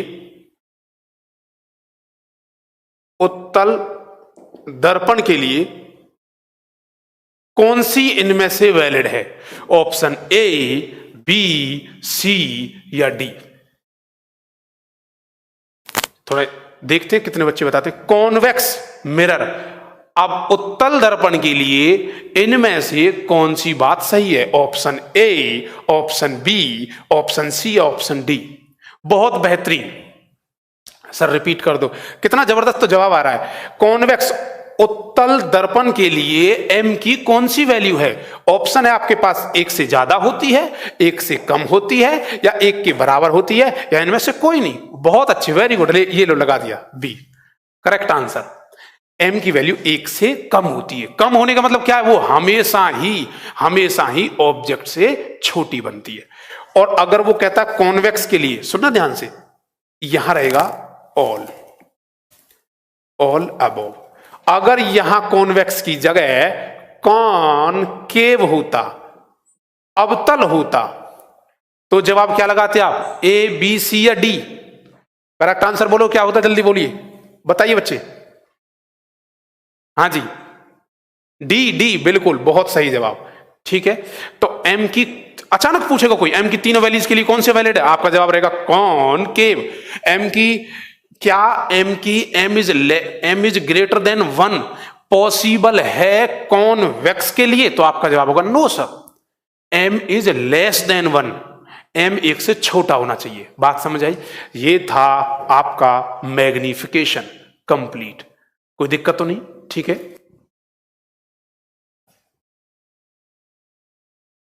हाँ जी, ये रफ कर दें। ठीक है बच्चे, डी पे लॉक कर दिया जी, बिल्कुल ठीक है। तो अब मैं आपसे अचानक से पूछूंगा, कोई बच्चा, वैसे जनरली मेरा ऑफलाइन बैच होता तो ऑफलाइन में कोई बच्चा मुझे बाहर मिल जाता है, तो जो मैं क्लास में पढ़ाता हूं वो अचानक पूछ लेता हूं उसे, हाँ भाई बता कि मिरर फॉर्मूला क्या है, या यू नेगेटिव कब होगा, वी नेगेटिव कब होगा। अचानक कोई बच्चा मिल गया और उससे पूछा, बताइए कॉन्वेक्स मिरर के लिए उत्तल दर्पण के लिए एम की कौन सी वैल्यू वैलिड है? तो आप बता दोगे। अच्छा, ये तो इजी था, तो बताओ। मैंने पूछा what is the formula of magnification, आवर्धन का फॉर्मूला क्या है in the terms of you के केस में, यू और एफ के लिए आवर्धन का फॉर्मूला क्या है? तो आपका जवाब आएगा, अच्छा यू नीचे होता है कि ऊपर होता है? यू होता है नीचे, तो f upon f minus u, तो m is equal to f upon f minus u. बात समझ आई? क्लियर है सबको? एनी दिक्कत? नो दिक्कत। चलते हैं जी आगे। ये था मैग्निफिकेशन। और न्यूमेरिकल के लिए मैं ऐसे कर रहा हूं कि एक स्लाइड तैयार कर रहा हूं, उससे न्यूमेरिकल अच्छे से हो जाएंगे, क्योंकि टाइम बच्चे में 4 न्यूमेरिकल बोलूंगा उसी में टाइम हो जाता है। एक कोर क्लास रखूंगा ओनली न्यूमेरिकल, और हो सकता है आपको लिख के यहां भेज दें कि न्यूमेरिकल चलेंगे। ठीक है जी, सुनते चलना ध्यान से। आज हम रिफ्लेक्शन पे लॉक करते हैं, रिफ्लेक्शन कंप्लीट होता है, और थोड़ा बहुत जो बचेगा नोट्स में कवर है, रिपीटेशन में होगा। जितने भी प्रीवियस ईयर के क्वेश्चन है वो सारे क्वेश्चन मैं कलेक्ट करूंगा यहां अपने आप, तुम्हारे सामने यहां डिस्कस होंगे। क्वेश्चन सब डिस्कस करूंगा, पूरे जितने भी बुक्स के, हर बुक के क्वेश्चन। मैं ये नहीं करूंगा कि भाई कोई बुक की कॉपी कर रहा हूं, ये कॉपी करने को बड़ी बात नहीं है। बात यह कि अगर 6 बुक का कंटेंट आप तक एक बार में पहुंच रहा है तो इससे बेस्ट क्या होगा? वो मेरा काम है, सबका कलेक्शन लेके आपके सामने रखूंगा और आपको उनके जवाब देते जाना है। नोट्स में भी इनबिल्ड करने की कोशिश कर रहा हूं। ठीक है जी, बात करते हैं अब हम रिफ्रैक्शन। ओ जी, रिफ्रैक्शन की बात कर रहे हैं। आज टॉपिक है अपवर्तन। अपवर्तन की बात करें, अपवर्तन में बात कर, नोट्स बहुत जल्दी डालेंगे बच्चे, थोड़ा टाइम लगेगा लेकिन डाल दूंगा। रिफ्रैक्शन की बात करें हम अपवर्तन की, तो अपवर्तन की जब बात करते हैं तो इस केस में क्या होता है? अच्छा, रिफ्लेक्शन में तो टकरा के वापस जाती थी, इसमें क्या होता है? कोई भी लाइट आती है, एक मीडियम होता है मीडियम 1 और ये मीडियम 2, ये माध्यम है जी, मीडियम 1 मीडियम 2। सपोज दैट ये ऐसा मीडियम है पानी है, गिलास है, कुछ भी है। क्लियर है? अच्छा, ये हो गया। ये इसका नॉर्मल है जी, ये रहा नॉर्मल, जिसे हम बोलते हैं अभिलंब। अभिलंब ये नॉर्मल है। अब ध्यान देना, कोई भी लाइट आएगी, ये ऐसे कोई लाइट आई, ऐसे, ये इंसिडेंट रे है, आने वाली रे है। अच्छा, अगर ये रिफ्लेक्शन होता, सर कितने दिन का टॉपिक है, मैं आपको एक बात बताता हूं, ऑप्टिक्स ही बैकबोन है जी। ऑप्टिक्स थोड़ा सा टाइम लेगी, 6-7 क्लास लेगी, उसके बाद सब इजी होता है। साउंड हो गया 2-4 क्लासेस में हो जाएगा, वेव्स हो गया 2 क्लासेस में, 2 से 3 में। तो साउंड वेव, ये टाइम सब ज्यादा ये लेती है। वेव ऑप्टिक्स भी है इसमें प्रॉपर तरीके से। मैं चाहता तो आपको डायमेंशन से स्टार्ट कर देता, ये हो गया वो हो गया, छोटे छोटे टॉपिक, कोई फायदा नहीं उसका। 2 क्वेश्चन आए हुए हैं इससे, और मैं बताऊंगा क्वेश्चन कौन से आए हुए थे। अच्छा, ये ऐसे जाता तो क्या बन जाता, रिफ्लेक्शन, परावर्तन बनता। ठीक है, ये ऐसे आती है और जानी चाहिए थी ये ऐसे, और ये टकरा के ऐसे आती है। सर ये ऐसे ऐसे कैसे आ गई, सुनो ध्यान से। अब बात करते हैं मीडियम की। ये जो मीडियम है ना, ये जो मीडियम है जिसे हम माध्यम बोलते हैं हिंदी मीडियम वालों के लिए, ये 2 तरह का होता है। एक होता है रेयर मीडियम और एक होता है डेंसर मीडियम। और जी एक होता है विरल और इसे कहते हैं हम सघन। ठीक है, विरल का मतलब होता है, विरल का मतलब होता है ऑल टॉपिक। ठीक है जी, विरल की बात करें बच्चे, रेयर मीडियम जो होता है, रेयर मीडियम की बात होता है खुला, और डेंसर का मतलब होता है सघन, जो बहुत ज्यादा डेंस है। क्लियर है? अच्छा, मैं एक एग्जांपल देता हूं। अच्छा, एक बात तो बताता हूं मैं बच्चे, फिजिक्स के अंदर ना इमेजिनेशन बहुत जरूरी है। ये बात मैंने नहीं कही, दुनिया के महान साइंटिस्ट अल्बर्ट आइंस्टाइन का कहना है, और फिजिक्स वाले टीचर वैसे भी आइंस्टाइन के दीवाने होते हैं। आइंस्टाइन साहब का कहना था, imagination is more important than knowledge. Knowledge से कहीं ज्यादा इमेजिनेशन जरूरी है, उनकी थ्योरी थी। कभी देखा होगा किसी बच्चे ने पढ़ा हुआ। क्लियर है? हाँ जी, 2 महीने बच्चे एग्जाम, अरे सर जी उससे पहले ही हो जाएगा, टेंशन मत लो। 3-3 घंटे की 2 घंटे क्लास लगा के मुझे रिवीजन कराना है, कम से कम जितने भी क्वेश्चंस हैं सब के सब, वो क्वेश्चन डिस्कस करने प्रीवियस ईयर के जितने भी हैं, कोई भी जो तुम्हारी मार्केट में बुक हैं सब 10 ईयर, वो सब एक साथ, पाथ फाइंडर सबको रखूंगा एक बार में, सारे क्वेश्चन मैं खुद यहां डिस्कस कर दूंगा, बस आप लगे रहिए यहां पे। क्लियर है? उसके बाद करें बच्चे rare medium, denser medium. Rare medium और डेंसर मीडियम की बात करें तो रेयर मीडियम में, हाँ जी, बात कर रहे हैं रेयर मीडियम और डेंसर मीडियम की। रेयर का मतलब होता है खुला, तो इमेजिनेशन करनी है। बात ऐसी है जैसे मान के चलिए एक हाईवे है, आप एक हाईवे जा रहे हैं। अब मैं कमेंट्स नहीं पढ़ूंगा, थोड़े से इस दौरान बताने के लिए, इमेजिनेशन के दौरान आप जा रहे हो एक सुनसान हाईवे, खुला है, तो वो तुम्हारे लिए रेयर मीडियम है। आप पे बुलेट बाइक है और आप ऐसे जा रहे हो, वो रेयर मीडियम। क्लियर है? अचानक से क्या किया आपने, टर्न लिया, टर्न लेने के बाद क्या, वो बहुत ज्यादा ट्रैफिक है, तो वो तुम्हारे लिए क्या है, डेंसर मीडियम है।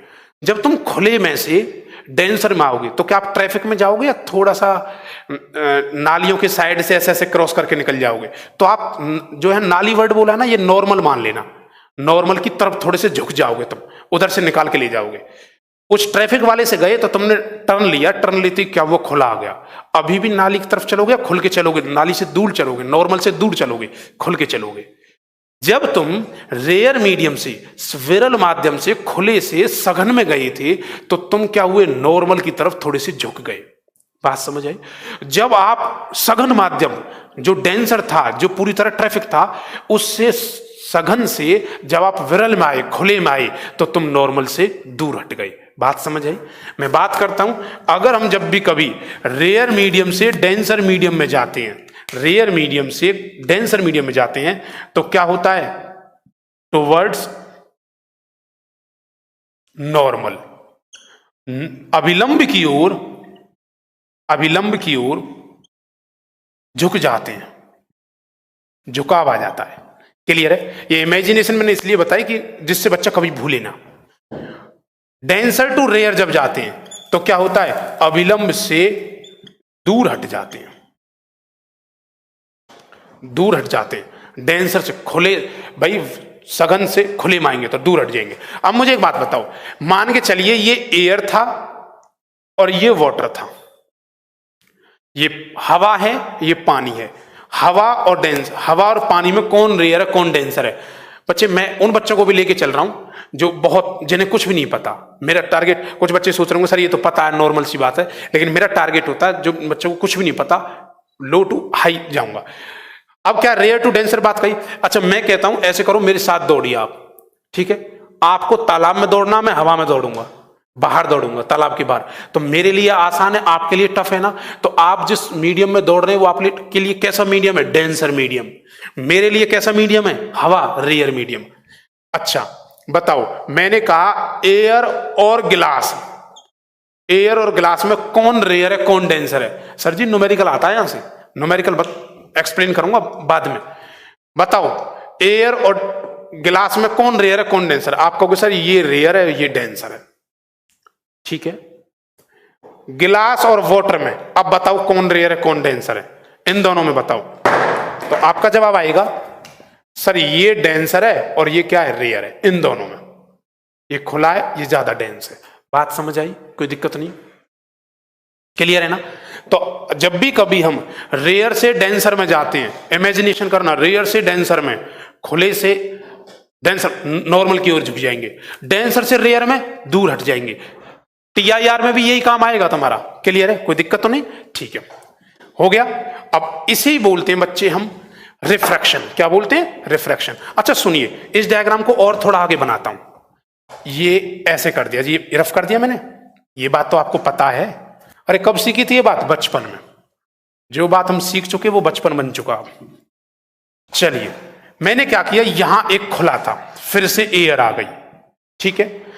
अब जब फिर से एयर आ गई तो मुझे एक बात बताओ बच्चे, ये लाइट ऐसे आ रही है तो बोलो ये इसका क्या बन गया? Dash dash dash dash dash dash, ये नॉर्मल बन गया जी।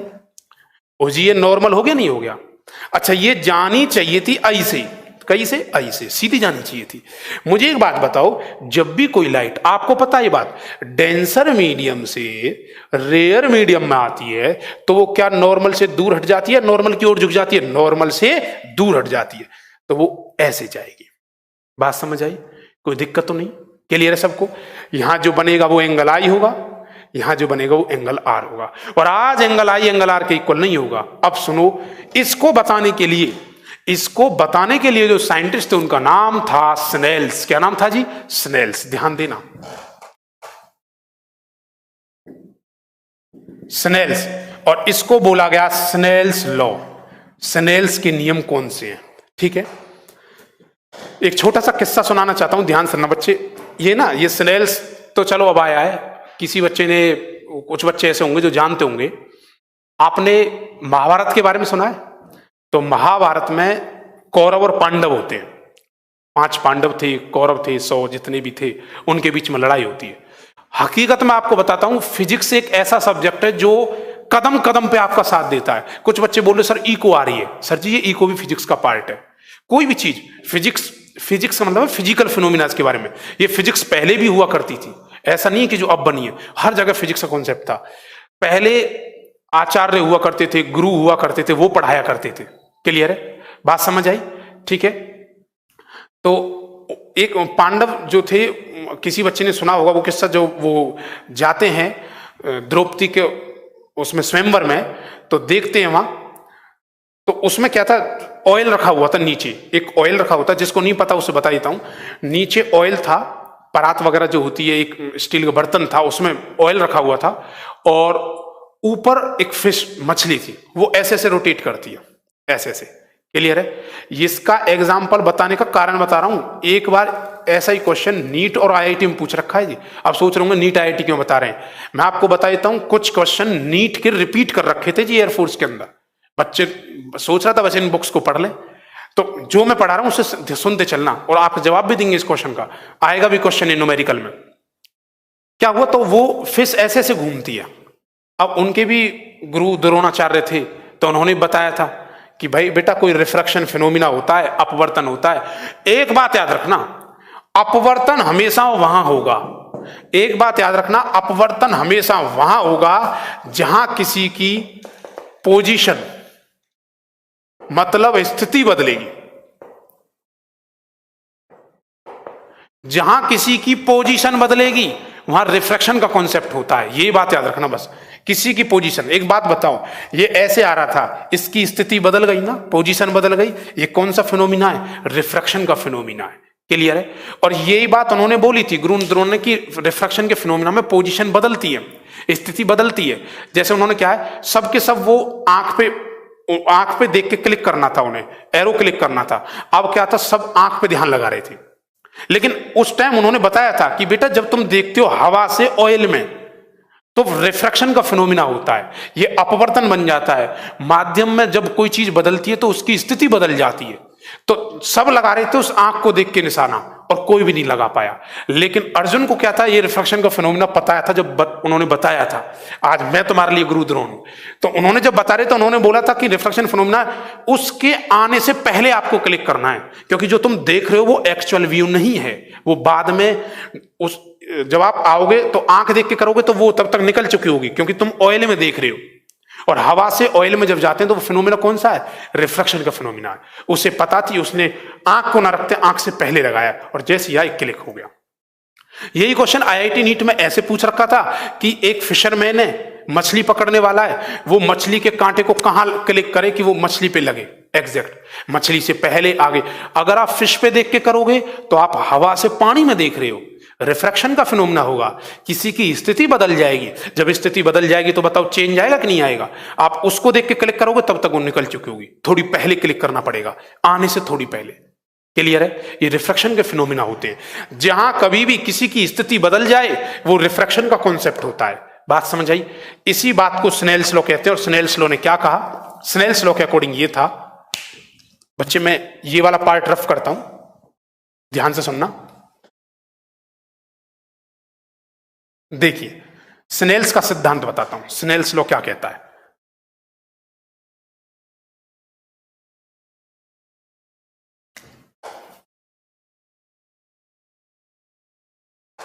ठीक है जी, स्नेल्स लॉ।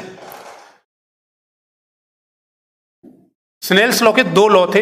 एक तो वही लॉ था जो हमने स्टार्टिंग में पढ़ा था, आने वाली रे, पहला इंसिडेंट रे, रिफ्रैक्टेड रे, टकरा के जाने वाली रे, and normal lie on same point. आने वाली रे, जाने वाली, टकरा कर जाने वाली रिफ्रैक्टेड रे और नॉर्मल अभिलंब एक ही बिंदु पे होंगे। क्लियर है? दूसरा उनका जो लॉ था जो सबसे ज्यादा फेमस हुआ स्नेल्स ने, साइन आई अपॉन में sine r is equal to constant, मतलब जिसकी वैल्यू फिक्स है, स्थिरांक। साइन आई अपॉन में sine r is equal to mu. इसे बच्चे म्यू भी बोलते हैं, जो ये कांस्टेंट है। इसे कहीं कहीं म्यू कहते हैं और कहीं कहीं इसे और एन से भी रिप्रेजेंट करते हैं, और इसे बोलते हैं जी हम रिफ्रैक्टिव इंडेक्स। इसे बोलते हैं रिफ्रैक्टिव इंडेक्स। जिस बच्चे को नोट करना है को नोट कर लीजिए, रिफ्रैक्टिव इंडेक्स। इसे हिंदी में कहेंगे बच्चे हम अपवर्तनांक। ये टेबल बनवाऊंगा मैं आपको अभी, अपवर्तनांक। क्लियर है? हाँ जी बच्चे, कमेंट्स दिखाई नहीं दे रही मुझे।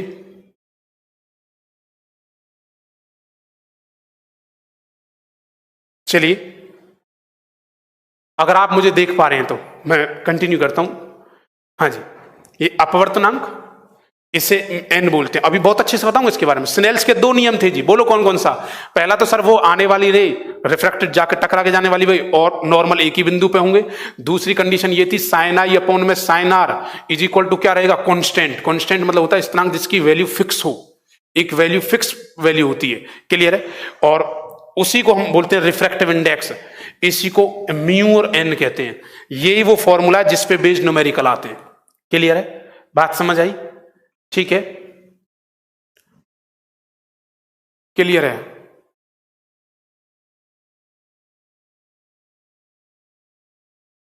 पॉइंट की जगह प्लेन नहीं कहते हैं, कह सकते हैं बच्चे पॉइंट कल मैंने बताया था, पॉइंट भी ऐसे बोलना है, point and plane, same point होगा और सेम प्लेन भी होगा। प्लेन का मतलब है हिंदी में तल, सेम पॉइंट, और प्लेन क्या होता है ये बात आपको पता अच्छे से। सर दो एक्सिस के मिलने को हम प्लेन कहते हैं, x axis y, x y plane, y z plane. Clear है सबको? ठीक है, यहां तक क्लियर? एनी दिक्कत? नो दिक्कत। चलिए बच्चे यहां ध्यान देना, यहां तक हो गया। ये था स्नेल्स लॉ, स्नेल्स के नियम।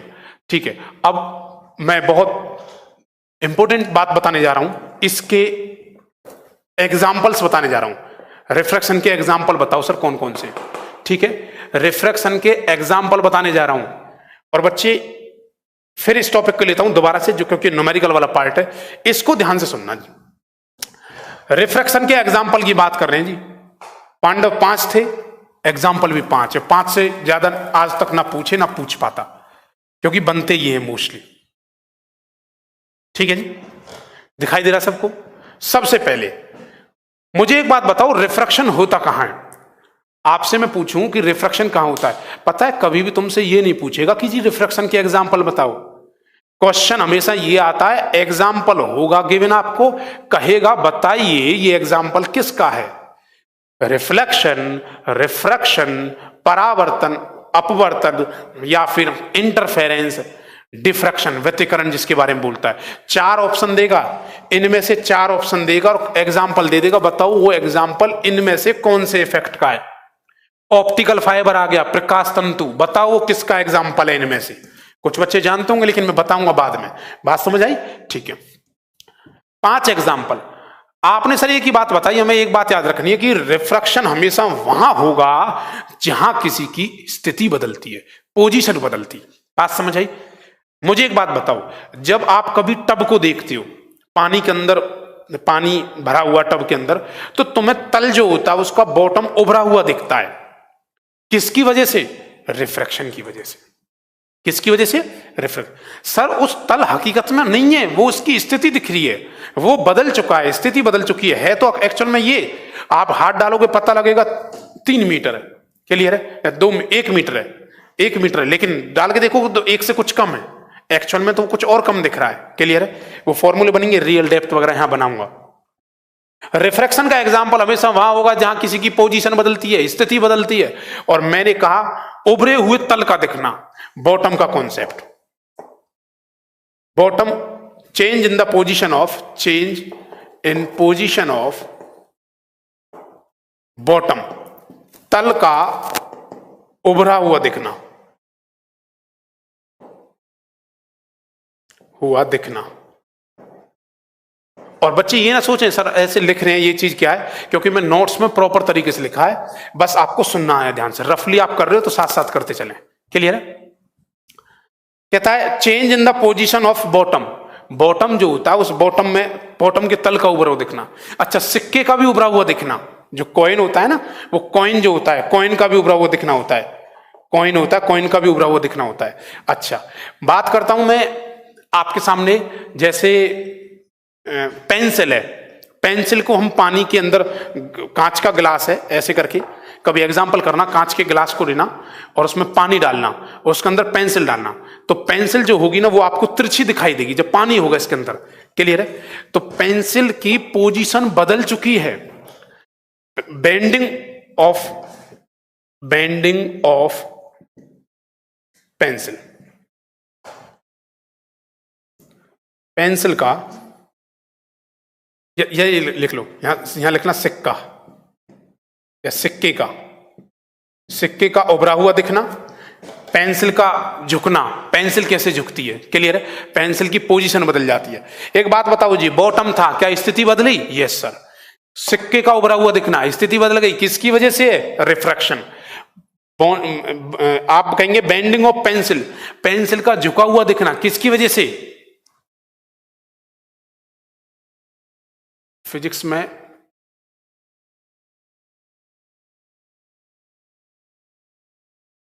ठीक है। उसके बाद देखो, बेंडिंग ऑफ पेंसिल, पेंसिल का झुकना किसकी वजह से? ये भी किसकी वजह से? रिफ्रैक्शन की वजह से। अच्छा, अब देखो, कभी इमेजिन करना और इस बात को प्रैक्टिकली करना, घर के ऊपर छत पे जब जाओगे, अंधेरी मतलब चांदनी रात हो तो अब भाई बहन के साथ कभी बोलना कि देखो वो वाला तारा जो सबसे अच्छा चमक रहा उसे देखो, वो भी ऐसे इशारा करेंगे, भाई बहन आपके छोटे और आप भी करना, वो देखना, उसकी तरफ देखना, वो लगेगा तुम्हें कहीं और इशारा कर रहा है, वो कहेगा ऐसे नहीं ऐसे है, और उसको लगेगा कि आप गलत कर रहे हो। तो एक बात बताओ, इतनी दूरी पे किसी की स्थिति बदल रही है ना, स्थिति बदल रही है, change in the position of star, star की पोजीशन चेंज हो रही है ना, स्टार की पोजीशन चेंज हो रही है, तारों की स्थिति बदल रही है। क्लियर है जी? तारों की स्थिति बदल रही है, या तारों का ट्विंकलिंग करना, मतलब तारों का चमकना। बताओ ये भी किसकी वजह से? रिफ्रैक्शन की वजह से। क्लियर है?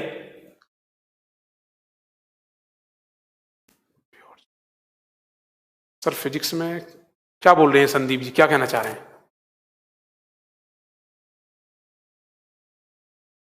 अच्छा अच्छा अच्छा, हाँ जी बच्चे, अजर, हाँ बिल्कुल, अभी थोड़ी देर में करते हैं। स्टार जो होता है, स्टार की बात करें तो तारों का टिमटिमाना, बात समझ आई? अच्छा, एक और है, वो है सनसेट, सनसेट एंड सनराइज। सूर्य उदय और सूर्य अस्त के दौरान सूर्य का लाल दिखना, सूर्य का लाल दिखना।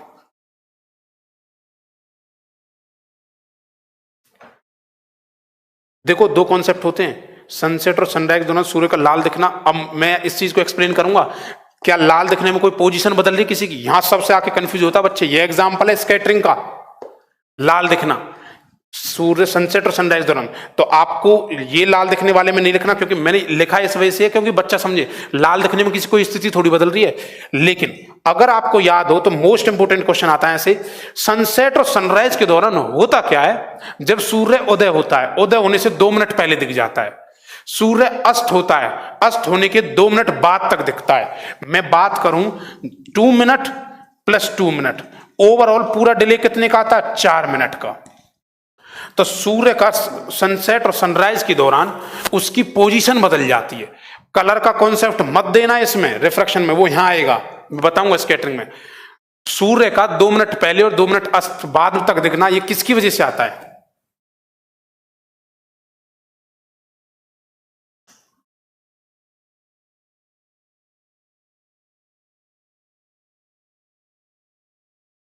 बच्चे कमेंट्स नहीं दिख रही है मुझे।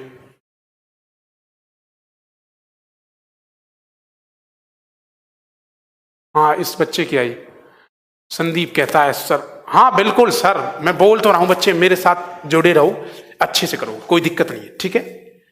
पूरे नंबर। देखो विश्वास सबसे बड़ी बात होती है, विश्वास और मेहनत, ये लगन, लगन से मेहनत करनी पड़ेगी। ऐसे अगर आपको लग रहा है आप बहुत जल्दी, आपको मतलब इस पीक एज पे आपको लग रहा है कि जॉब लेनी है, एक ऑफिसर की पोस्ट चाहिए या ड्रेस आपकी वर्दी पे चेस्ट पे चाहिए, तो उसके लिए बच्चे मेहनत करनी पड़े, और पक्का होगा, कोई बड़ी बात नहीं, ठीक है? बताइए, ये 5 एग्जाम्पल थे, ठीक है जी? बताओ 5 एग्जाम्पल कौन कौन से? इन 5 एग्जाम्पल्स के अलावा सर जी आज तक एग्जाम्पल पूछा नहीं गया है मोस्टली, और ना मोस्टली बनता है। बस अगर बन भी जाए तो एक बात याद रखना, रिफ्रैक्शन हमेशा किसी की स्थिति बदलता है, अपवर्तन में किसी की स्थिति बदलता है। चलो मुझे एक बात बताइए, अब तक जो मैंने बताया उसके एग्जाम्पल बताइए, 5 एग्जाम्पल कौन से थे? बोर्ड पे कोई बच्चा नहीं देखेगा। पहला, तल का उभरा हुआ दिखना, किसका, किसकी वजह से? रिफ्रैक्शन की वजह से, ठीक है? सिक्के का उभरा हुआ दिखना, किसकी वजह से? रिफ्रैक्शन की वजह से। क्लियर है?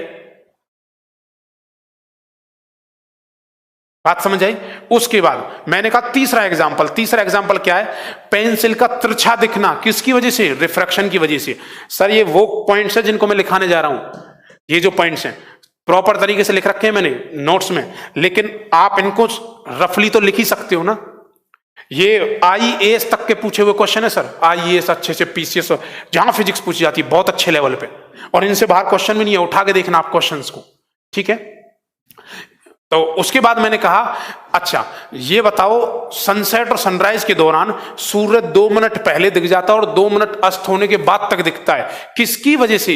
रिफ्रैक्शन। अरे ये रिफ्रैक्शन तुम्हारा अर्थ सरफेस पे हुआ है या ब्रह्मांड में हुआ है, यूनिवर्स में हुआ है, एटमॉस्फेयर में हुआ है, तो ये एग्जाम्पल रिफ्रैक्शन का ना कह के इसके सामने लगाया जाता है एटमॉस्फेरिक रिफ्रैक्शन, क्योंकि ये दोनों एग्जाम्पल किस में हुए हैं? एटमॉस्फेयर में। एटमॉस्फेरिक रिफ्रैक्शन, वायु मंडलीय क्या? अपवर्तन। मैंने टोटल बताया आपको 5 में से 3 तो थे रिफ्रैक्शन की। कॉइन का उभरा हुआ देखना, बिल्कुल रिफ्रैक्शन का। पेंसिल का तिरछा देखना, किसकी वजह से? रिफ्रैक्शन की वजह से। क्लियर? ठीक है, अच्छा याद हो गया हमेशा। ठीक है, उसके बाद मैंने आपसे कहा कि बताइए तारों का चमकना, वो तारों का ट्विंकलिंग करना, स्टार ट्विंकलिंग करते हैं, वो भी चमकते हैं क्योंकि गैसेस बहुत सारी लेयर्स आती हैं, तो वो रिफ्रैक्शन, उसकी पोजीशन बदलती है। क्लियर है? किसकी वजह से होगा? ट्विंकलिंग ऑफ स्टार बोले या फिर बोले कि तारों की स्थिति बदलना। मैंने एग्जांपल दिया था ना, भाई के साथ बहन के साथ देख रहे हो, अरे ना इधर ना ऐसे है, वो कभी भी किसी की स्थिति बदल जाए तो वो किसका एग्जांपल है? रिफ्रैक्शन का। लेकिन ये अर्थ सरफेस पे हो रहा है, जैसे ये 3 अर्थ सरफेस पे हो रहे थे हमारे सामने, ये कहां हो रहे हैं? एटमॉस्फेयर में। तो एटमॉस्फेरिक रिफ्रैक्शन का जवाब देना है।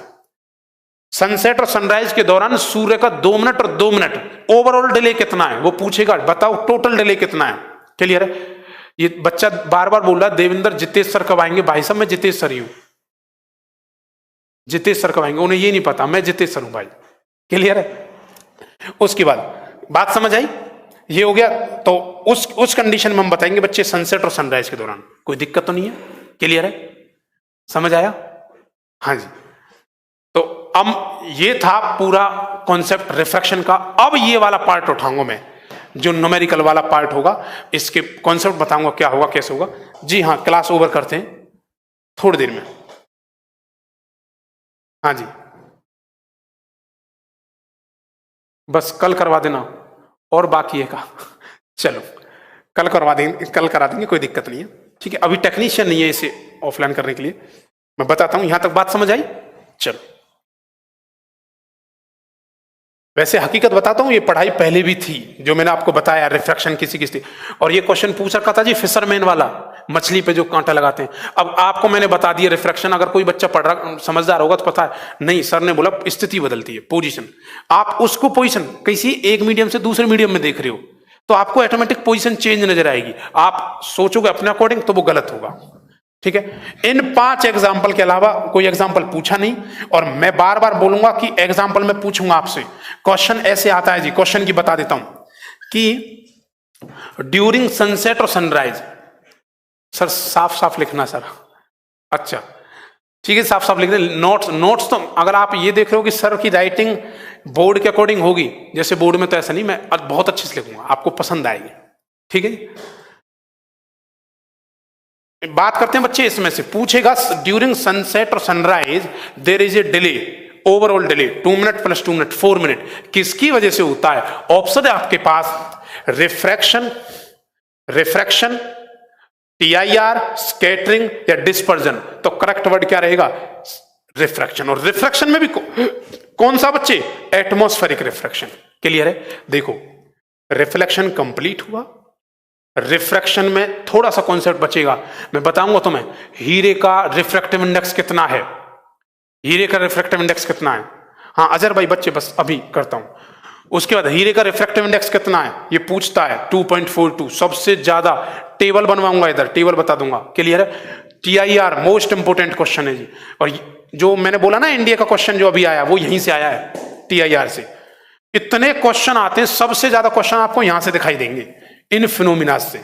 ये फिनोमिना आपके हाथ में आते ही पूरी रे ऑप्टिक्स कंप्लीट, क्योंकि ये वाला पार्ट वेव में आएगा। फिर मैं वेव बताऊंगा और फिर उसके बाद ह्यूमन आई। और ह्यूमन आई में से सर एक दिन में लेक्चर होगा पूरा ह्यूमन आई का। और ह्यूमन आई का इतना जबरदस्त वहां से क्वेश्चन बनता है। डिफेक्ट क्या है मैं बताऊंगा, पूरा ह्यूमन आई है क्या, मानव नेत्र के बारे में बताऊंगा वो है क्या, काम क्या है, फिर उसके अंदर कमी बताऊंगा कि कमी क्या, उनके अंदर बीमारी क्या लगी, बीमारी के बाद उन्हें ठीक करूंगा, करेक्शन बताऊंगा, और क्वेश्चन करेक्शन से भी आता है, कौन सी बीमारी में कौन सा यूज होगा, सब चीज क्लियर है। उसके बाद आपसे मैं कह दूंगा कि आप कोई भी बुक जाइए और उसे पढ़िए और देखिए क्वेश्चन कैसे नहीं बनते आपसे। क्लियर है? ओके, ठीक है, ये हम करते हैं बच्चे, बाकी हम नेक्स्ट क्लास में। ओके, ठीक है, अच्छे से पढ़ाई करो बच्चे जितना है। और मैं आपको बताता हूं ऑप्टिक्स टाइम लेगी, अगर ऑप्टिक्स आपके हाथ में आती है तो समझ लेना आपका मतलब 2 यूनिट आपने एक बार में कर ली, क्योंकि ऑप्टिक्स अकेली इतनी बड़ी पड़ती है, ठीक है, और ऑप्टिक्स में क्वेश्चन भी यहीं से आते हैं। अब कल करते हैं नेवी की फिजिक्स का उड़ा देना। हम अब अजय नेवी एयरफोर्स सब कोई भी हो कहीं से भी, बच्चे कुछ बच्चे पूछ रहे हैं कि सर टेलीस्कोप और माइक्रोस्कोप, वो उसमें ही आएगा मानव नेत्र के बाद। ठीक है जी, जैन सर, जैन स्टूडेंट्स, ठीक है। और बस मैं आपसे यही बात बोलूंगा बच्चे, मेहनत करो अच्छे से। देखो डिफेंस बहुत अच्छी है, इंसान 3 चीज के लिए कमाता है, रोटी कपड़ा और मकान। मैंने बोला था रोटी उन्हें कैसी मिलती है आपको पता है, ऑफिसर्स मैस होती है। कपड़े की वैल्यू इतनी है कि आप कहीं से निकल जाओ, एक जवान की वैल्यू इतनी है कि अगर वो निकल जाए तो सब अलग से ही दिखते हैं उसे, ठीक है। और मकान उन्हें सही मिलता ही है हर तरह से, ठीक है। ओके, थैंक यू स्टूडेंट्स, जय हिंद।